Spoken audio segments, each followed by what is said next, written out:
So as of today, the calves that I brought in, they've been here for a week.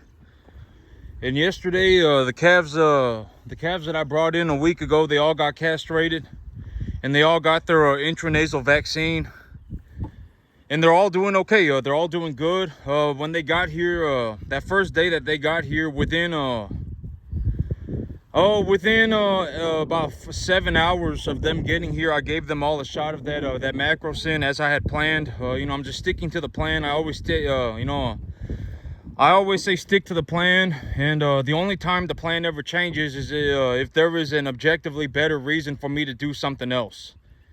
Like if I see a reason to do something else and the something else is objectively better than what I'm doing, then I'll change the plan. But other than that, the plan is the plan for a reason. I always say that. And yeah, I mean, I always say things like find your peace with God. Don't ask anybody for advice. Don't take anyone's opinions to don't take anyone's opinions don't listen to anybody's opinions. Always find your peace with God. If you're gonna do something, make sure that it's objectively the right thing to do. Like you take a look at it and you say, I'm taking a look at this feed, and this feed is a 60% TDN, 11% protein. And so if I feed this to the animal and I want them to gain properly, I'm gonna probably have to increase their protein and their energy concentrations by about 10% on both. And so how am I going to do that? Well, if I have to increase their protein, I can feed them a little bit of on the market right now, wheat is cheap. The cost of protein on wheat is cheaper than distiller grains or whatever it may be, right? Make sure you're actually thinking about what you're thinking about, and you're not just going on a mystical, magical adventure. I'm about to throw a Hail Mary and my life is going to work out in a spectacular, mystical fashion, right? I've always said that. But tomorrow, the calves are doing good today, and so the plan right now for the business is to bring in new calves every 2 weeks. I've already told y'all my business plan. I'm going to bring in calves every 2 weeks, and tomorrow I'm going to go take a look at the new property. I'm going to go take a look at my new field tomorrow. I'm going to take a look around and figure out what I need to get done. On Monday, I'm going to send, it's either going to be on Monday or Tuesday, I'm going to send money over to the escrow company.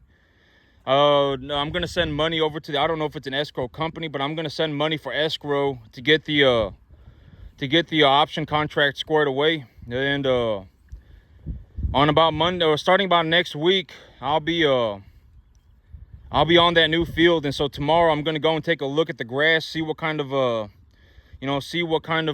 growth development stage the grass is in, what kind of grass I'm working with. And it's too late to plant anything, so here in about 3 months, when the weather starts cooling, when the weather starts getting cool, I'll probably plant then. But right now it's too late to plant, so I'm gonna have to work with what I got. And I may just have to go out there, shred the field. I may just have to run a bush hog over the field and then fertilize it a little bit. And because I'm only gonna have right now I only have about I have like 48 cattle. I have 48 cattle right now, and that's one animal per acre. And over here, I run 6 animals an acre. And so 50 cattle on 50 acres is going to be a very, very, very small number of cattle. These animals, they're going to have more than enough to eat. Granted that I do my part and I grow the grass properly. And so, as soon as the grass is good to go, as soon as the fence is built, as soon as the well is drilled, I am going to take all of these animals over to that new field. I'm going to take them over to that new field. I'm going to have them eat grass until they're about 800-900 pounds, maybe 750. But right now, with where the feeder cattle market is, and the price of feed being very low, even if I sell my animals at 750 pounds and everything that had gone on, everything, when I can include everything, I consider everything, I'll still have made about $350 to $400 per animal.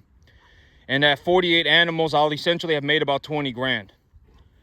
And so net profit, I'm not saying, and it might be a little bit more, it might be closer to, it might be a little bit more, right? Right now, with grain prices being so low, there's kind of a little bit of a premium with the grain price. Okay, so, I've said this like 20 times before too, but when the price of grain, if you take a look at the price of corn, I use the price of corn as the baseline for animal feed. And so when the price of corn goes sideways for an extended period of time, the gap between the lighter weight animals and the higher weight animals, the price per pound tends to close. And so you'll be paying the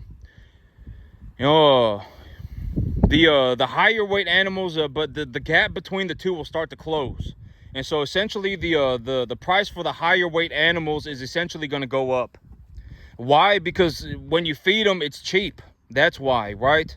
It's common sense. I mean, just think about it for a second. If the food is getting cheaper, then more people are going to want to raise the bigger ones, right? I mean, and I've already said like 20 times, the bigger your animal is, the less they are at risk of developing problems. If you got a 500-pound animal, that 500-pound animal is going to likely, is the chance of that 500-pound animal having problems is going to be higher than that 800-pound animal.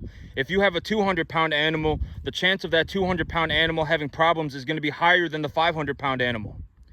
And so, a lot of people right now are rushing into the market to get those 500-pound calves, to get those 800-pound feeder stock. Because if you get that 500-pound calf and you put them on grain until they're 800 pounds, you make money on that animal. If you bring home an 800-pound animal and you feed that animal to 1,200-1,400 pounds, I mean, you make money on that animal. The fed cattle market is sitting at close to $2 a pound, from my understanding. If you have a 1,400-pound animal.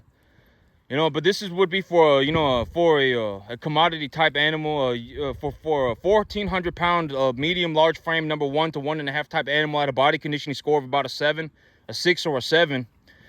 Some people, the fed cattle market is sitting at almost $2 a pound. So that means for a 1,400-pound animal, you're getting $2,800 for that animal. Here in Texas, it might be a 10% deduction, so you might be getting $2,500 for that 1,400-pound animal. And so if you bring home an 800-pound animal and you pay $230, take the feeder cattle number, take 10% off of it, and then you get that, you bring home the animal for $230. The feeder cattle market sitting at about $255. You bring home that animal for $230. You pay $1,900 for that animal. You feed that animal up to 1,400 pounds on a commodity grain, and then you take the animal to market. You can get $2,500 for that animal. You can make $200-300 on that animal by just feeding it commodity grain. All you have to do is call your broker.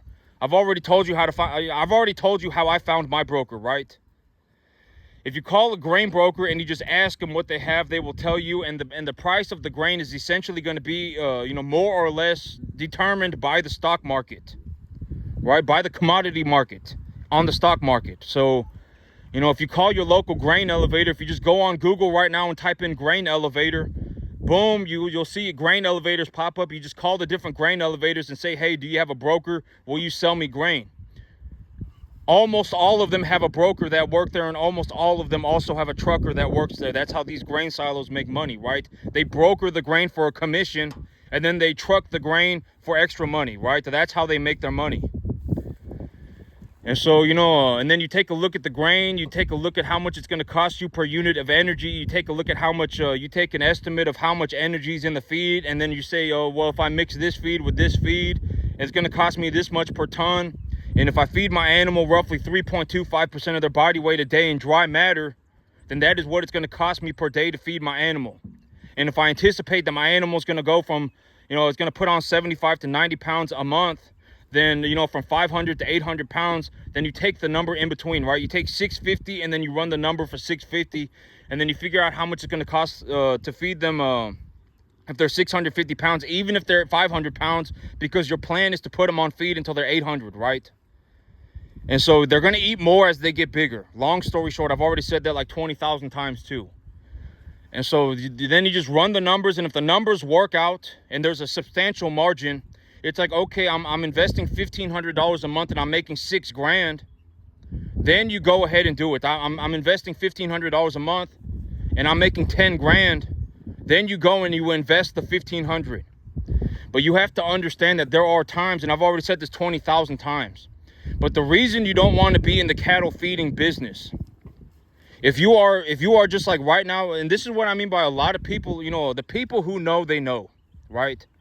The cattle market is the easiest that it has ever been in probably maybe the history of the cattle market. The cattle market is extremely easy right now. A lot of people are going to go running in when they think it's easy because, oh my God, I can just call my broker, buy some grain and feed my animals and make like $200 on that animal. I'm not the only person that knows this. A lot of people know this. The people who know, they know. It's very easy to make money in the cattle market right now. Maybe the easiest. It is legitimately the easiest that I have ever seen by a long shot. By a long shot. And other people see this. They know too. The people who know, they know.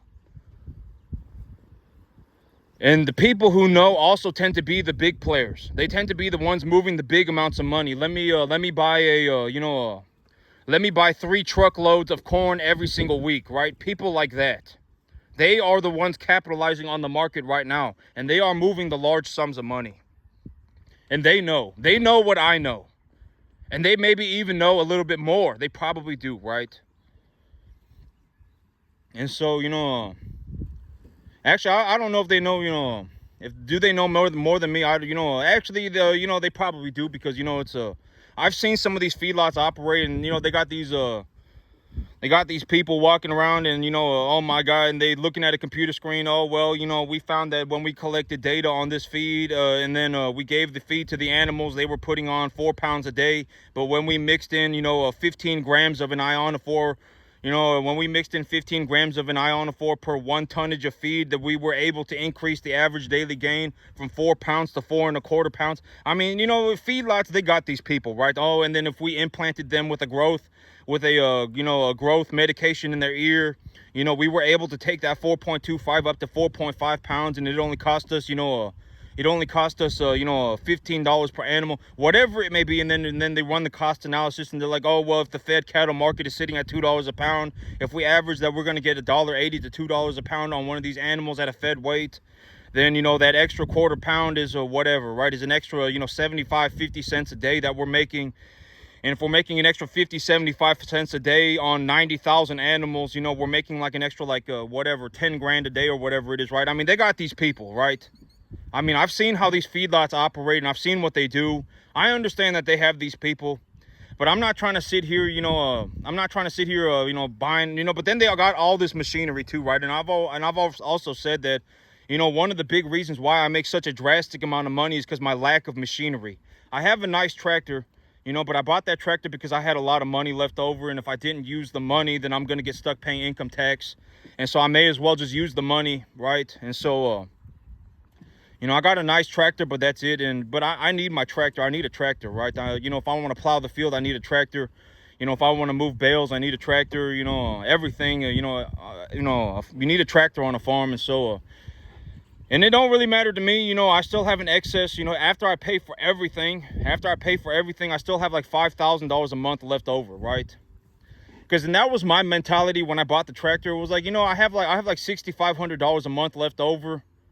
If I just take $1,500 of that $6,500, then I can just buy myself a brand new tractor and buy myself a brand new plow. And instead of having $6,500 left over every month, I'm gonna have $5,000. And so I was like, I don't really care. I don't, whether I have $6,500 or $5,000, it doesn't really matter. And one of the things that I'm gonna start doing with my farm now is that I'm not going to reinvest the cash. I'm not going to reinvest the cash. I'm gonna hold on to all of my cash. And, I'm going to hold on to all of my money in my bank, and then I'm going to leverage for everything. Even if I have the money, I'm not going to use the money. The only time I ever use the money will be to service my debt. That's the only time I will ever use. That's one of the things that I've changed about my business plan. Because I can go to the bank right now and I can take a loan. I was thinking about this and I was like, if I go to the bank right now and I take a loan, I'm like, give me a loan for $1 million. I need a loan for $1 million. It's not even going to be $5 grand a month, right? But, it's not even going to be $5 grand a month. And then I'm going to pay, 5% interest on it or something, right? I'm going to pay even after interest, it's going to be like $5,000 a month. Maybe even less, maybe about $4,500. And if I go and I take that same $4,500 and I buy cattle, I can buy, I can buy 6, 7 animals and that's it. But I can legitimately go to the bank right now, take a loan for $1 million, and that same $4,500 will legitimately service the entire $1 million loan for an entire month. And so I was like, it's not a good idea to use cash. I can hold on to my cash, and then I can utilize leverage to purchase my assets. And so that's one thing that I'm going to change up about my business plan, is that I'm going to stop using money, and I'm going to start using credit for everything. I'm going to go to the bank, I'm going to go to the FSA, and I'm going to ask for a loan. And I'll talk to the banker about my cattle business, and I'll get that loan, and then I'm just going to hold on to my money. Because, I was thinking about it, and I was like, here in about 6 months, I'll have about $30,000 put away in my bank account. And if I take that $30,000 and I just straight up buy cattle with it, then maybe I can buy 30, 40 animals. But if I have $30,000 in my bank account and I leverage it, I can service 6 months of $1 million. I can legitimately take a loan for $1 million right now and service that loan for like 6 months with just that 30 grand. If I didn't make a single more dollar, if I took a loan for $1 million and I used that $1 million, I could legitimately service my debt for like 6 months with that same 30 grand. And so I'm not going to use cash anymore. I'm going to use straight credit on everything. I'm just going to hold on to my cash, and I'm going to utilize straight credit for everything. And I'm not saying that I was talking about this yesterday, and I'm not saying that you should do this, but you should understand this. If you start an LLC, and you find something to invest in, and you say, I'm just going to go for it. I'm going to go for it. I believe that I have a good reason to go for it. Or, I'm going to purchase this asset at this price because of this reason. And I'm going to do this to this asset. And when I get done doing what I need to do, the asset is going to be valued at this much because of this reason, right? And then you find a good reason to go and do something, and you say, okay, now I'm just going to go. I'm going for it, right? I'm going for it. And then you start going for it. Even if you go bankrupt, if you file for bankruptcy, if you have an LLC, they cannot touch your other assets other than what is in your LLC. Nobody can touch your other assets other than what is in your LLC. So you're not at risk for anything. You are virtually not at risk for anything. So that's one thing I think that, I'm not trying to give immoral advice. I'm not saying that you should start an LLC, buy a bunch of assets, and then go bankrupt, right? I'm not saying that. But you should understand that about the law. If you start an LLC and you go under, you are not liable for anything other than what happened, other than what is in your LLC. Not that you're not liable, but your other assets cannot be touched. Because you have an LLC, you have the protections of an LLC. And so you're not going to lose your home. Granted that your home is not a part of your LLC, right? If your home is an asset on your LLC, don't do that. I've already told you that yesterday. Don't put the asset under your LLC, right? Don't cross-collateralize your assets. Don't take all of your assets and put them under one LLC. I've already said that 20 times, right? If you, legitimately just start an LLC. Anytime you think you're going to go on a new business venture, just start a new LLC and tie your assets to that LLC. Because if they're tied to different LLCs, you're not cross-collateralized. If you do go under, they cannot, nobody can touch your other assets. They can only fiddle fart around with the assets that are in your LLC. From my understanding, if you want to know the specifics of the details, go and talk to a lawyer. Right? And so you're not really at risk. If your LLC goes under, the only thing that can go under are the assets in your LLC. That's it. And so, so that's one thing that I'm going to change about my business. One thing that I'm going to change about my business, and, because here's the thing, it's like, I've already said this about 20 times, but, if I am looking to legally get myself out of paying income tax, if I am going to legally get myself out of paying income tax, then I need to purchase about 200 to 250 cattle by the end of the year. With the amount of money that I'm making in the cattle business, and granted that I bought the tractor, I'm going to have to purchase about 200 cattle by the end of the year. If I legally want to get myself out of paying income tax, I need to purchase about 200 cattle by the end of the year. And so, that's also one of, I'm going to go into straight, And I've already said, you know, if you want to take a loan, the best way to take a loan, from what I understand, from what I have personally seen, is to leverage your cash flow. You go into the bank right now and you talk about your assets. I've already told you, like, you know, okay, here's the thing. You know, if you are poor, right? Okay, okay, here's the thing. 90% of all people in America are going to make less than $90,000 a year. Everybody. 90% of people in America, all people. It does not matter whether you are black, white, Asian, whatever, right? You are going to make under $90,000 a year. Everybody. 90% of everybody going to make under $90,000 a year. Half of all people that are married right now are going to get divorced. You know, you have to understand, when you look at the world, it's not like this Disneyland adventure. A lot of people are completely screwed. Completely screwed. Right? I mean, they legitimately, you know, they are completely screwed. If I took a bet with the entire country, every person in the entire country, on a 10-to-1 odds, that you are completely screwed. I mean, you know, God knows it. You know, deep down, you know it. God knows it. You are completely screwed, right? I would legitimately make money on that bet. I would.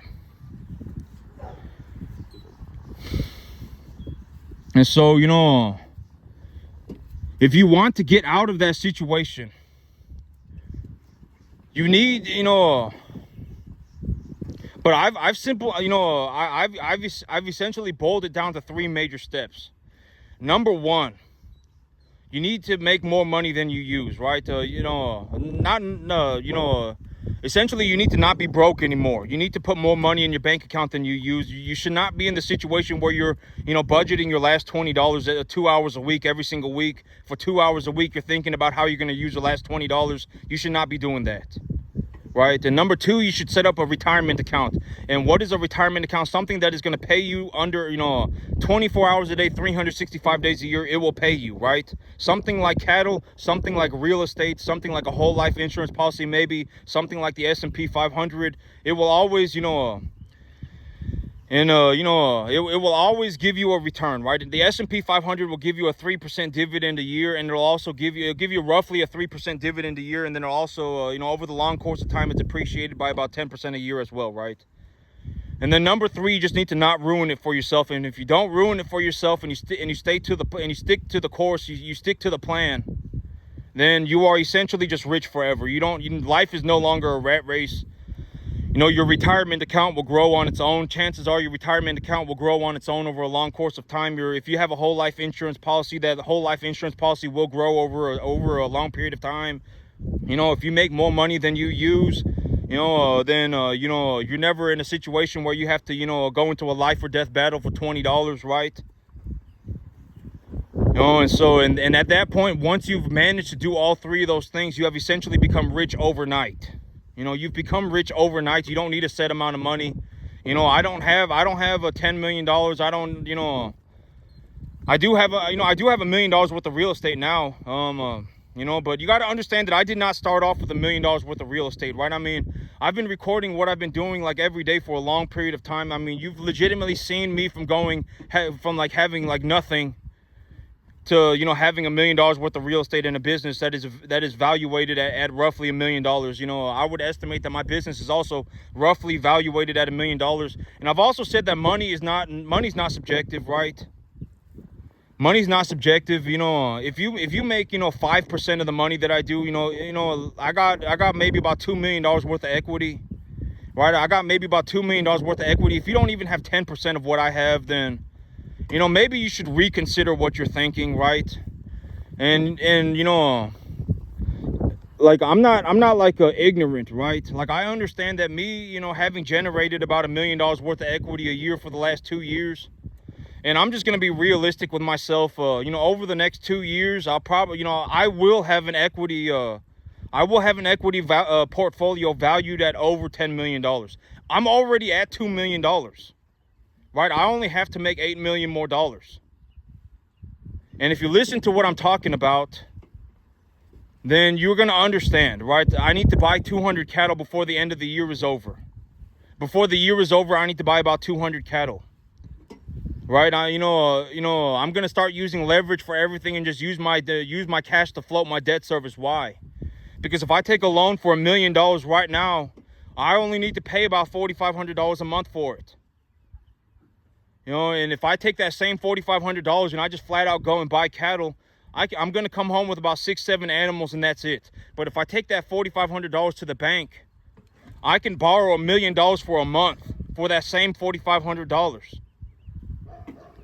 And so when I take a look at what I'm doing, it's like, I'm going to need to have, invested in about 200 cattle before the end of the year. And that's also why I am buying this new piece of land, right? I'm buying this new piece of land so that I can run more cattle. And it's not a good idea, and here's the thing, when it comes to income tax and you go, oh my God, he's got, he's got like 2 million, he's got a $2 million equity portfolio. But a lot of poor people think like this about rich people. It does not matter if you're talking about Elon Musk. It does not matter if you're talking about Warren Buffett. It does not matter if you're talking about Bill Gates. A lot of poor people, they think like this. Oh my God, he's got $100 billion, but he's not paying income tax. And it's like, you need to understand that the reason that, the reason that I have a $2 million equity portfolio is because I have valuable real estate and I have valuable cattle and I have somewhat valuable machinery. If I am going to pay income tax, I need to get rid of my assets, to liquidate my assets to pay income tax. This is why it's not a good idea for rich people. This is why, rich people, they know it's not a good idea for them to pay income tax. They know. We all know. Every single one of us know already.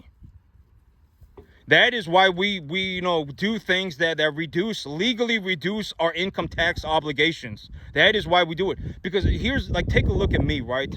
If I was going to pay 35% of my money in income tax, I would need to get rid of instead of running 200 cattle, I would need to liquidate 50 of my cattle. I would need to liquidate them so that I have the money to pay for my income tax. Does that sound like a good idea for anybody except for the government? That's a horrible idea. I would rather, because if I pay money to the government, if I pay government income tax, what are they doing? I don't even know what they're doing with it. But if I am able to retain the money, if I hold on to the money, I'm just going to run more beef cattle. I'm not going on a vacation, right? I'm not going and buying a bunch of beer, right? I'm not going and buying a bunch of drugs, right? I'm not going and buying a vacation home. I'm running more cattle. And this is what I mean by, a lot of poor people, when they look at rich people, it does not matter who the rich person is. That is how they think. Oh my God, these people are not paying income tax. Oh my God, that is not fair. But when you ask a rich person, why are they not paying income tax? It is because their net worth is tied into equity of their business. They have valuable assets. They're producing a good. They're producing cars. They're producing rocket ships. They're producing jobs, right? They're producing all of these things. And if they were going to take money and pay income tax, they would have to reduce what they are doing. They would have to liquidate their assets. They would have to reduce the number of jobs that they are providing the economy. All for what? To give the money to the government? I don't even know what the government is going to do with my money. And here's a very, and it's like when you look at me and you go, oh my God, he legally does not pay income tax. He holds on to all of his money and his money goes up in value tax-free every single minute of the day. Oh my God, that is unfair. You think like that because you're poor. If I were to pay income tax, I would have to get rid of a third of my animals. Let's say I have to pay a third of my money in income tax. Well, then how am I going to do that? Right? I'm going to have to get rid of a third of my animals. I'm going to have to liquidate a third of my animals, turn them back into cash, and then send that cash off to the government. Does that sound like a good idea for anybody? That's a horrible idea. And so, you need to learn. This is also what I mean by, you need to learn how to invest in tax deductible assets that go up in value. If you are able to appreciate the value of the asset profitably, you can grow your wealth tax-free. Anybody can do this. It's not just me. Right? Anybody can do this. I don't live on some, I don't live, I'm not like Like, this is not like a communistic country, right? I don't have special privileges because I'm buddy pals with the government, right? Anybody can do this. And I've already said this 50,000 times, but the US economy is set up in a way to make it easier for poor people to make money. The richer you are, the more taxes you have to pay. But in reality, rich people, we understand how to do things. And so, we pay minuscule amounts of taxes, if any at all. Because we grow our businesses via a tax deductible asset. We hold on to the asset, and then boom, we don't have to pay income tax anymore. And then our wealth also accumulates tax-free and goes up in value, right? As an unrealized gain. Like if I done, like let's say at the end of the year, I take a look at all of my numbers, and I say, you know what, I need to purchase about 175. If I purchase 200 cattle right now, then I don't have to pay, hardly, maybe even zero, but minuscule amount. I've always said you don't have to go to zero, but as close to zero as you can get it. And if you want to know exactly where you are, then ask a CPA. But, as close to zero as I can get it, I take a look at my numbers and I say, if I go and I invest in 200 cattle right now, if I go and I purchase 200 cattle right now, I can go from owing the government $35,000. I can go from owing the government $50,000. I can go from owing the government $75,000 to owing the government $5,000. So I saved myself 70 grand, and I've dumped that 70 grand back into cattle. Well, next year, as I take care of the cattle, granted that I have 1 to 1.5 type medium large frame animals, and granted that I put them on the right type of feed, and they are accumulating, they are essentially growing properly, they are essentially being cared for properly, they will go up in value. And so I essentially did not have to pay any income. I went from owing the government 75 grand to owing the government 5 grand. And then I put the money in the cattle, and the cattle went up in value. So I essentially grew my wealth tax-free. How do you do that? You purchase tax-deductible assets and appreciate them profitably. That's it, forever. I'm telling you, the answer is the same forever. It does not matter what asset you buy. It does not matter. You can legitimately buy a commercial building if you felt like, if you genuinely looked at a commercial building and you said, I can legitimately appreciate the value of this building profitably. How are you going to do that? I'm going to cut the building in half. I'm just going to build a wall right here. If I build a wall right here, if I cut the building in half, it's going to cost whatever, 100 grand. And if it costs 100 grand, the value of the building is also going to go up because that wall is there. And now I have 2 rental spots and I have 2 lease spots. And if I lease these 2 spots out individually and I increase the rents on them by 10% each, then I went from making $10,000 a month to making $20,000, or to making $12,000 a month, right? I went from making $10,000 a month to making $12,000 a month, whatever which way you want to do it. And that $100,000 wall that you built in the building is tax deductible as well, right? It's an expense for your business.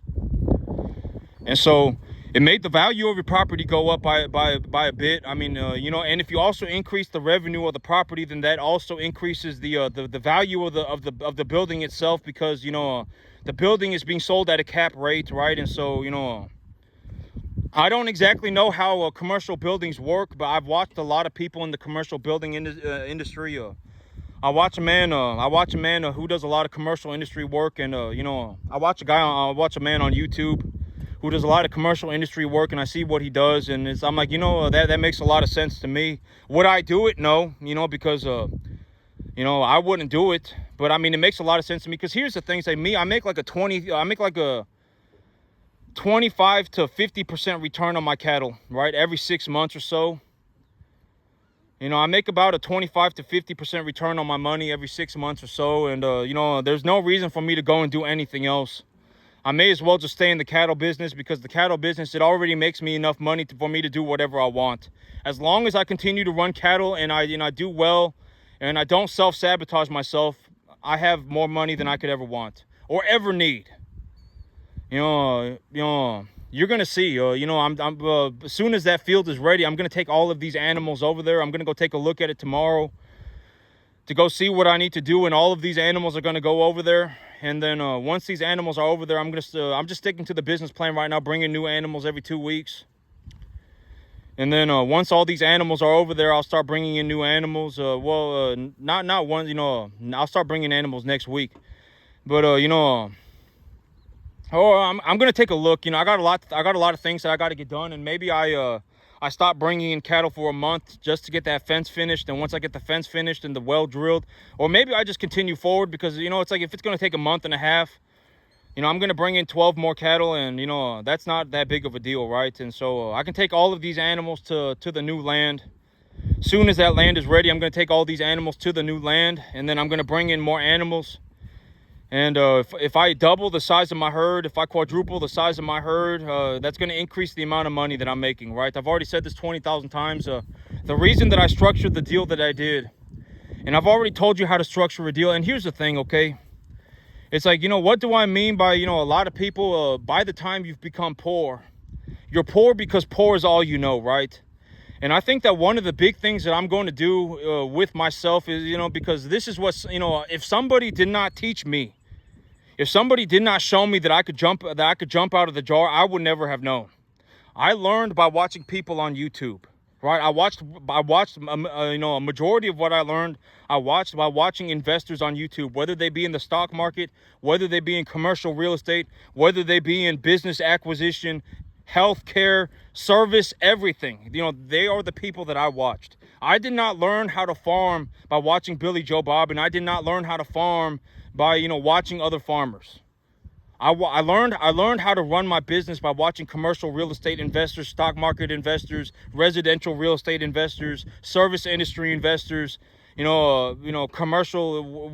I learned by watching these people, you know, large scale apartment building investors. These are the people that I watched to learn how to run a business. And so I figured that if you're watching my channel, you know, you don't have to be a farmer to make money. You know, you don't. And a lot, you know, I've already said this 20,000 times too, but you know, you might think that you want to be a farmer, but in reality, you don't want to be a farmer. You know, if you had a little bit extra money, you would go walking off into the sunset. I can almost guarantee it. You know, if I gave you an extra $2,000 a month, or if you found a way to make an extra $2,000 a month, you would go walking off into the sunset until you self-sabotage yourself, and then you would find a way to make more money, and then you would be in a rat race death loop forever, right? But a lot of people, you know, you may think you want to be a farmer, and you may think whatever. You may think that you want to do A, B, C, D, X, Y, Z. But at the end of the day, you're looking at it like you're looking at a pup.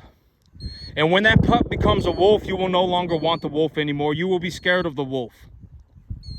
You know, you might look at yourself and you go, oh my God, you know, I want to be a millionaire. You may think that I want to be a millionaire. Well, do you still want to be a millionaire if 75% of all millionaires are over 65? Like, do you understand that statistically, all the, you know, the person that you are saying that you want to be, you may need to be 65 years old to be that person. You know, like a 75% or more of all millionaires are like over 55 or 75.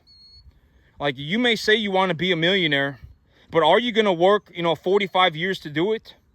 Are you, you know, statistically, that is your best chance of becoming a millionaire. Are you sure that that is what you want to do? Or are you about to throw a Hail Mary, go walking off, you know, walking off into the sunset singing Kumbaya? Are legitimately, right? I mean, do you have a reason, you know, are you legitimately about to throw a Hail Mary?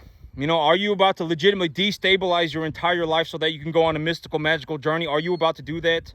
I mean, you know, if you went and bought a $2,000 tractor tomorrow and you bought $500 worth of fertilizer and you grew yourself $5,000 worth of hay, that would be different, right? And then you can take a look at it and go, oh, you know, I can actually do this thing. And then you can scale your business. Then you can go and buy $20,000 worth of cattle. You can take a loan for 20 grand to buy cattle and then turn that $20,000 worth of cattle into 90 grand. You know, can you do that? You probably can't. You know, like me, when I started, I started off with a $20,000 loan. Not a $20,000 loan. I had $10,000 in my bank account. And then I took about a $15,000 loan on top of that. So I don't remember the exact, I think it was like 15 to 20 grand or something. But, you know, I invested the 10 grand that I had in my bank account into the cattle. And when I saw that my cattle were doing good, and I was like, you know, I'm actually going to make my money back. Maybe even more. I might actually even be making money. That was when I took a loan from the bank and purchased more cattle. And that was how I ultimately turned my $10,000 into 90 grand over 365 days. You know, if you really want to know how did I turn my $10,000 into $90,000 over the course of a year, that is how I did it.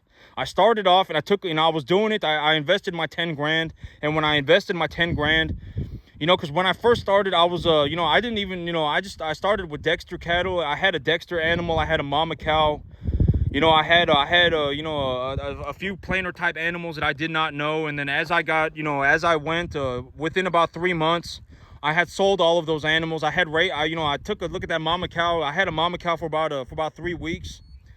I had raised the mama cow for about 3 weeks, about 4 weeks. And I was like, you know, it's costing me about $60 a month to feed this mama cow. And you know, I'm gonna feed her because she's pregnant. You know, I'm not gonna starve her. I mean, this is a pregnant mama cow.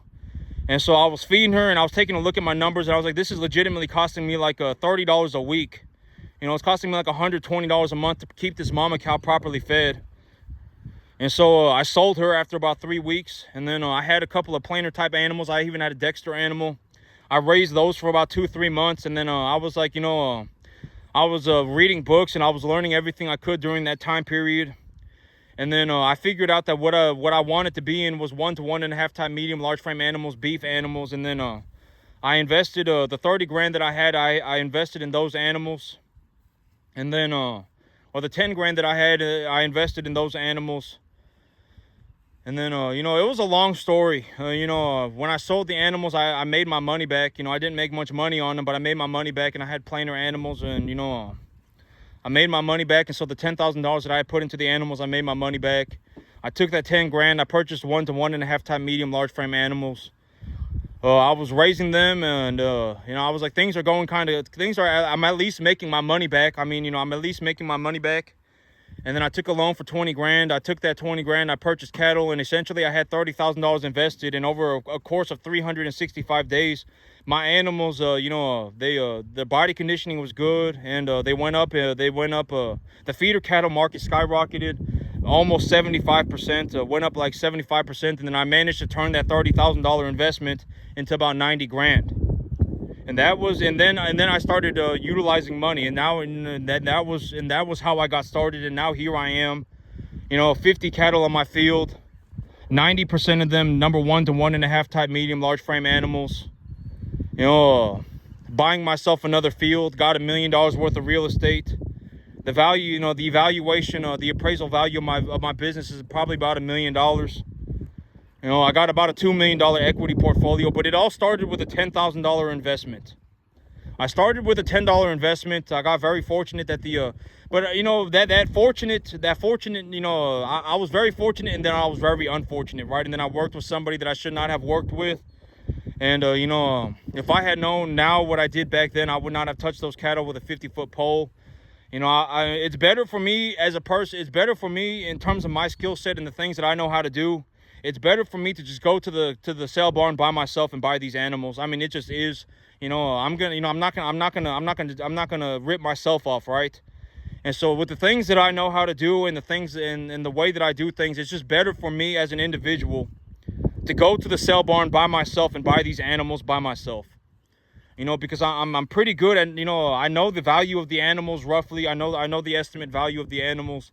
I know how much I want to spend. I know what kind of animal I'm looking for, etc., etc. So it is just, personally for me, it is in my best interest to just go to the sale barn by myself and purchase animals for myself by myself.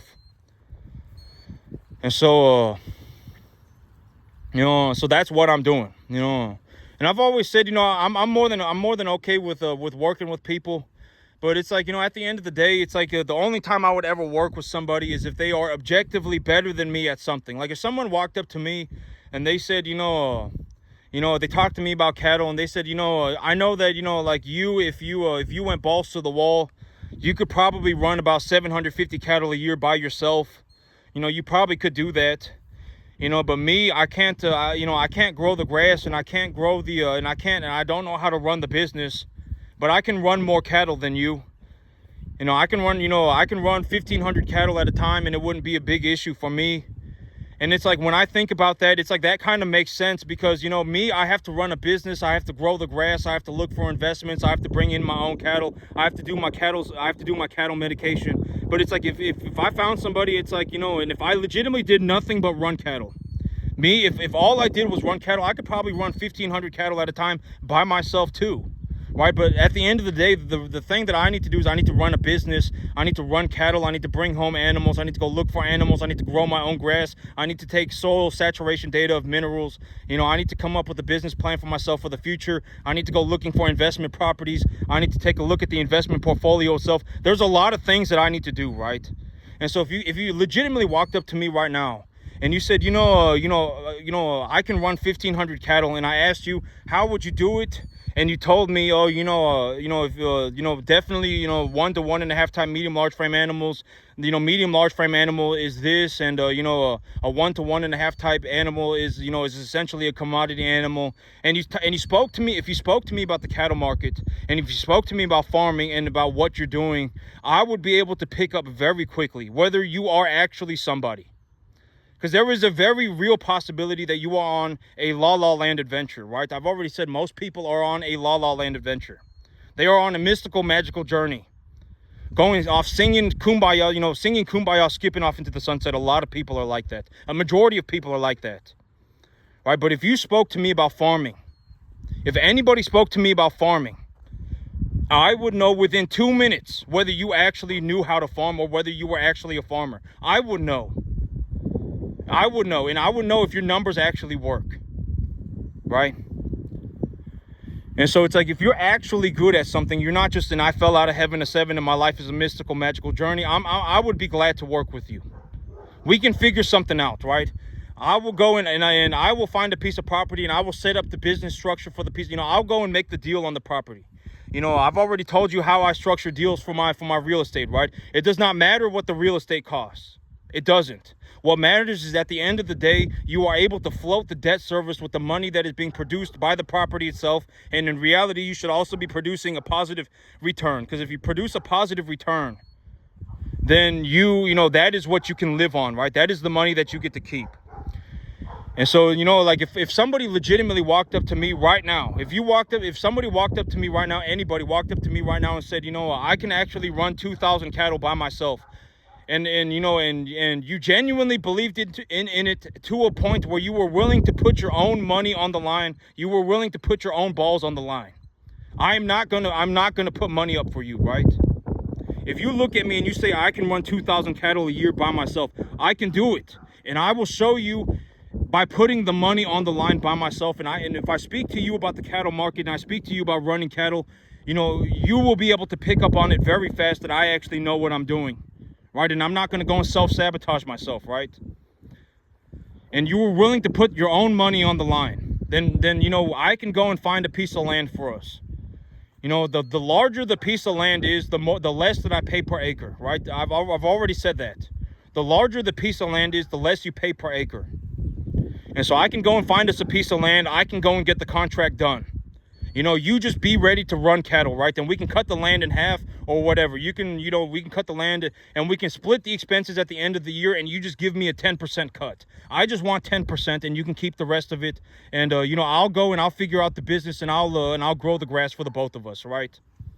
And I'll run the business. I'll go and get the investment property, whatever, right? And the investment property is going to be under my name, but 90% of the revenue, you can just go ahead and have it. I want 10%, and we cut the expenses in half, and that's it, right?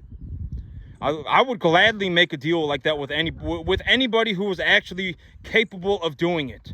Because at the end of the day, why wouldn't I? There is a massive financial benefit for me. I pay less per acre, right? I pay less per acre. I get a 10% cut, and all of the expenses are going to be spread. I mean, all of the business expenses are going to be, spread evenly. Why wouldn't I take that deal? There's a massive financial benefit for me to take that deal. But at the end of the day, people like that, I've already said, it's very hard to find rich people. Very hard. Very hard. I mean, 1,000 people. If 1,000 people met 1,000 people at random, it may legitimately be 1 in 100,000 people that actually become rich. Legitimately 1 in 100,000. So finding a rich person, it's like, it's almost impossible. Chances are, and this is what I mean by, if you're poor is all you know.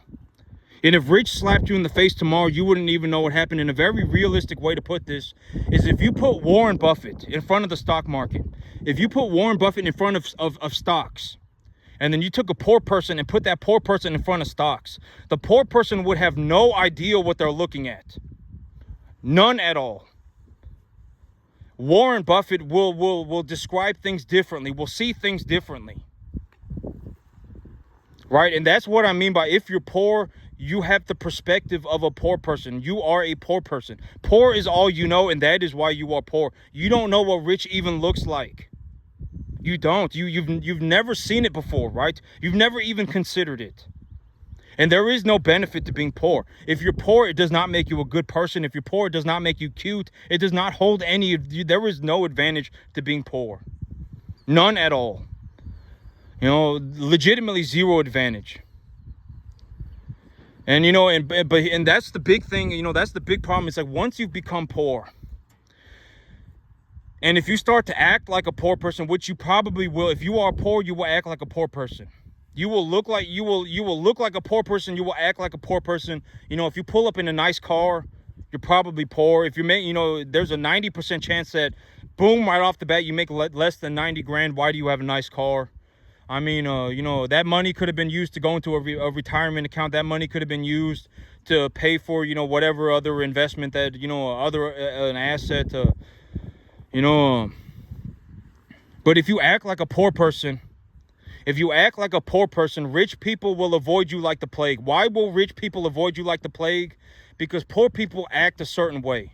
It's like drowning in the ocean, and it's like being on drugs. If you're on drugs and you're proud of yourself, why would you give up the drugs? If you're drowning in the ocean, financially you are drowning in the ocean, and somebody comes up that looks like that can genuinely keep you afloat, you will latch on for dear life. It's a survival reflex, right? You're not going to turn into this reasonable person. And then that rich person will just, you know, because it's like, you know, at the end of the day, it's like, if you know, if you see somebody drowning in the ocean and you try and help them, and it's like, you're going to go down together. You know, and it's like, well, I mean, it just is what it is, right? It just is what it is. And so when it comes to it, you know, it's like, you know, I'm going to, you know, my big thing is that I'm going to look to encourage people to jump out of the jar. I'm going to encourage people to jump out of the jar. How am I going to do that? Maybe if I just give you what I'm thinking about, and I explain, and I show you what investing is. Maybe that is. I've already said, if you're poor, the chances of you not becoming poor by working is not going to happen. You need to learn how to invest. If you are poor, working more hours at your job is not going to save you. Finding a better job that pays you more money has the possibility of saving you, granted that you don't ruin it for yourself. But realistically, the most realistic way to get out of being poor is to start investing. And so, you know, that's the last thing that I'll talk about real fast. So when you invest into something, I've already said that you're putting money into something that is equitable, that you believe will appreciate over a long period of time, right? And in the best case scenario, it is a tax deductible asset that you can appreciate profitably on purpose, right? And so when you have something that is equitable, I've already said this, everything that I've already said it 50,000 times. And, you know, and if you invest into something, you don't need to look at it like you're spending money. If you go on the stock market right now and you buy the S&P 500, you did not actually spend $500 to buy the S&P 500 or whatever it may be. You did not actually spend $500 to buy the S&P 500 or, you know, or $500 worth of the SPY or whatever it may be, right? You did not actually spend $500. What you did was you traded the money for an equitable asset. And an equitable asset, I've already described to you what equity is. I've already told you my definition of equity. Equity is something that is essentially seen as valuable across the broader plane of reality. So if you ask 20,000 people, if I have a small piece of ownership across the 500 biggest companies in America, is that valuable? Almost everybody will say yes. Cut all the morons out of the group and everybody else will say yes, right? If you have a small piece of ownership of the 500 biggest companies in America, that is deemed valuable across the broader plane of reality, right? And so you did not spend $500. You purchased $500 worth of the S&P 500. And the S&P 500 is essentially a small piece of the 500 biggest companies in America. So now you have an equity stake in this stock, which gives you an equity stake in the 500 biggest companies in America. And if you put your money into this thing and you just hold on to the asset, money is relative. If the value of money goes down, essentially there are more dollars in the economy, the economy is inflating, then the price of the asset will go up. And if the economy is deflating, essentially, long story short, simplifying things, then the value of the stock will go down. And so if you put your money into the S&P 500, you are not actually buying anything. You are trading your money for an equity stake. And that equity stake, if you genuinely needed to access that money, for whatever reason you genuinely needed to access that money, you can take your equity stake to the bank. Show them the equity stake and they will give you a line of credit against that equity. They will essentially hold your equity as collateral and open a line of credit against it. So one of the things that this is also one of the things that I'm going to do. What am I going to do with the cash, right? So if I'm not going to utilize the cash to do anything except for, service debt, what am I going to do with the excess cash that I just have left over? I'm going to buy the S&P 500 with every dollar that I have. Every dollar that I have, I'm going to buy S&P 500. I'm going to service my debt and then just I'm going to service every single month. I'm going to service my debt. Maybe I'll keep $15,000 worth of cash just in case. I'll keep $15,000 worth of cash. I'm going to leverage for my cattle, 100% leverage for my cattle, and then I'm going to dump the rest of my money into the S&P 500. All of it, every single penny, into the S&P 500, and I'm going to use the S&P 500 like my bank account. Right? Because if I genuinely need to access that money, I can take the money that I have in the S&P 500 to the bank. I can take my equity stake to the bank and I can open a line of credit against it and utilize that credit like I would cash. So it does not matter to me. So that is what I'm going to do with the money. Why am I just going to hold, why am I just going to service my debt, right? Why don't I just use my money to buy cattle? That is why. I'm going to service my debt. I'm going to take a loan for my cattle. I'm going to service my debt with the cash. And then the money that I have left over, I'm just going to purchase the S&P 500. And if I need to access the money that is in the S&P 500, I will just open a line of credit against it and use that credit. That is what I'm going to do with the money from now on. But, if I tell you that, maybe that will encourage you to go and buy the S&P 500. Because when you buy the S&P 500, you are not actually spending money. You are trading your money to have a small equity stake in 500 of the biggest companies in America. And that small equity stake in the 500 biggest companies in America is going to be deemed to be valuable across the broader plane of reality. And so if you take your equity stake in the S&P 500 to the bank and you ask for a line of credit against your equity stake, they will give you the line of credit. Why? Because your investment is equitable. So essentially, that is what I'm doing. And that is what I am doing. Personally, that is what I'm doing. I'm just going to dump the rest of my money into the S&P 500. I'm just going to service my debt, and then I'm going to use debt. I'm going to use 100% leverage to purchase my cattle. I'm going to 100% leverage for my cattle. Use the money that I'm generating every month to service my debt. Maybe I have 5 months worth of debt service in the bank account just in case. And then the rest of the money, I'm just going to dump into the S&P 500. Because, if I just dump the money into the S&P 500, I can always access the money by just opening a line of credit against it. And if you want to do it, that's what I'm doing, right? I'm not saying that you should go and do this, right? But I'm saying that is what I'm doing. That is what I'm doing. And at the end of the day, I generate, over the last 2 years, I generated over $1 million worth of equity. Over the last 2 years. Over the last 2 years, I averaged over $1 million a year. And over the next 2 years, I would be willing to bet that over the next 2 years, I have more than $10 million worth of equity. I'm already at 2 million. If my goal is 10 million over 2 years, I'm probably just over 2 million, right? I'm already just over 2 million. I've already got $1 million worth of real estate. Chances are I'm going to go over 10 million. But that's the big thing about money, is that money doesn't make you good. Money doesn't make you bad. I mean, you can legitimately be poor because you're a tard. I mean, there's a lot of things, right? I mean, a lot of people don't get to the $1 million mark. A lot of people don't get to the 2 million mark. A lot of people don't continue forward from the 2 million mark because Most people will implode, will self-destruct, will self-sabotage long before they get there, right? I mean, you can legitimately give somebody $1,000 a month and they will self-sabotage. Even with that small amount of money, they will implode. I mean, you can go and get a job tomorrow that makes you an extra $10 an hour, and you're not gonna stop, kicking yourself in the dick. You're not. Everybody, by the time that started to happen, once you've started to self-sabotage, and once you've started to, once you've become a poor person, chances are you are stuck that way. And I'm not saying that to kick you while you're down. I'm saying that to make you aware of your situation, and so that you can do better for yourself. And how can you do better for yourself? Start investing in something. Jump out of the jar that you're in, right? It's not hard. Go, if you don't want to buy a whole life insurance policy, then don't buy the whole life insurance policy. If you just want to dump your money into the S&P 500, go and dump your money into the S&P 500. And then if you ever need to access the money for whatever reason, you can open up a line of credit against it, and then you can just use the money. You can use the credit as you would as you would cash, right? But it does not matter. You need to invest in something that is equitable and that you believe will appreciate over a long period of time. And that is why I am also doing the S&P 500 by myself. Myself, I am investing in the S&P 500. I'm not suggesting that you should do it. If you have an objectively better reason to invest in something else, then go and invest in something else. But the reason that I am investing in the S&P 500 myself is because it is a small equity stake in the 500 biggest companies in America.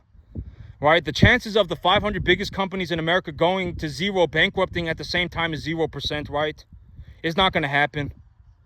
So the S&P 500 is not going to zero, right? It's just not going to zero. And so that is why I am purchasing the S&P 500. A lot of businesses do have the capacity to end up going bankrupt individually. If you choose an individual stock, there's a very real possibility that stock goes to zero because the business goes bankrupt, right? Hertz is a very good example, right? That car rental business that went bankrupt a little while ago, a couple years ago. That stock went to zero. But the S&P 500 is not going to zero, right? It's the 500 biggest companies in America, and if a company does better than one of the 500 companies, then they will take the spot. And so that is why I chose the S&P 500. Chances are it's going to go up in value over a long period of time. It is going to be an appreciable asset, and it is also an equitable asset. So if I take that equity stake to the bank and I show them the equity stake, the bank will also see it as a valuable asset, and they will offer. And if I genuinely need to tap that money, I don't need to go cash. I can open a line of credit against it, right? Etc., forever, infinity, and beyond. So that is what I'm doing. And maybe if I start showing you what I'm doing and what I go through on a daily basis and how I live my life, maybe that will be what causes you to jump out of the jar yourself. Because if you're poor and you're proud of yourself and you're a flea in a jar, you're gonna die that way. If you're poor, you should not be proud of yourself. You should take a good hard look at your situation and then objectively do better for yourself. That's the big goal, right? Being poor is like being on drugs. If you're on drugs and you're proud of yourself, why would you give up the drugs? Why would you? You wouldn't, right? If you're poor and you're proud of yourself, why would you stop being poor? You wouldn't. You need to take a good hard look at your situation. And at the end of the day, there's a very realistic possibility that I make, 40 to 50 times more money than the average person, every single year. And a very good realistic way to put this is that over the last 2 years, I put over $2 million worth of equity together. I don't know a single person that has put even $200,000 worth of equity together over the last 2 years. Not even 10% of what I've done. I don't know a single person that's even done 10% of what I've done. And so at the end of the day, it's like if I make 50 times more money than you, if I make 40 times more money than you, don't get upset with me about it, right? It's not going to do anything. I mean, don't get upset with me about it. You go and do better for yourself. The world is going to be unfair. At the end of the day, I make money because I do honest work, and I do a very good job at it. And if I make 50 times more money than you, I even then I would not piss into a cup and give it to you if you were dying of thirst. I wouldn't. So, don't get upset with me about it. Running cattle is just as hard for me as it is for anybody else. Running a business is just as hard for me as it is for anybody else. Most people will self-sabotage long before they get to this point. You can give a majority of people, you can give them $1,000 a month and they will implode with that. There's a reason nobody makes it to this point, right? A lot of people self-destruct. poor and they're proud of themselves. I fell out of heaven at 7. My life is a mystical, magical journey, right? Half of all married people get divorced. 90% of all the people in the entire country make less than $90,000 a year. I mean, it's not good, right? But that's it for me today, YouTube. Y'all have a good one.